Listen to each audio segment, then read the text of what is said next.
Congressman Paul, you say that the federal government should stay out of people's personal habits.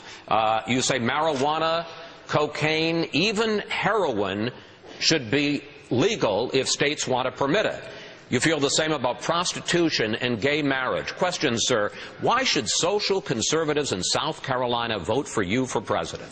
Well, they will if they understand my defense of liberty is the defense of their right to practice their religion and say their prayers where they want and practice their life. But if you do not protect liberty across the board, it's a First Amendment type issue.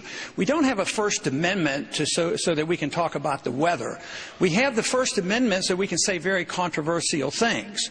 So for people to say that, yes, we have our religious beliefs protected, but people who want to follow something else or a controversial religion, you can't do this. If you have the inconsistency, then you're really not defending liberty. But there are strict rules on freedom of choice of this sort, because you can't hurt other people, you can't defame other people. But yes, you have a right to do things that are very controversial. If not, you're going to end up with government that's going to tell us what we can eat and drink and whatever. You know, it's amazing that we want freedom to pick the future, you know, our future in a spiritual way, but not when it comes to our personal habits.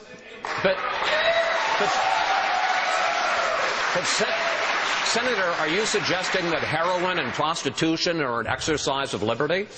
Well, you know, I probably never used those words. You put those words someplace. But, yes, in essence, if I leave it to the states, it's going to be up to the states. Up until this past century, you know, for over 100 years they were legal. What you're inferring is, you know what? If we legalized heroin tomorrow, everybody's going to use heroin. How many people here would use heroin if it was legal? I bet nobody would put their hand, oh, yeah, I need the government to take care of me. I don't want to use heroin, so I need these laws.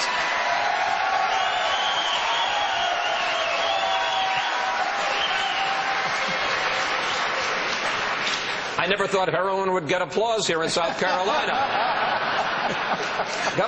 Governor Johnson, you say we should not only legalize and tax marijuana, you admit that you smoked it when it was still illegal in your state of New Mexico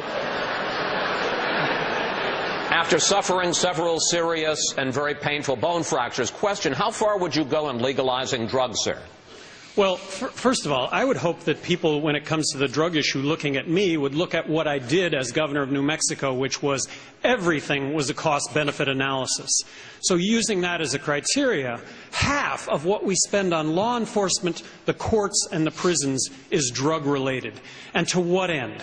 We're arresting 1.8 million people a year in this country. We now have 2.3 million people behind bars in this country. We have the highest incarceration rate of any country in the world.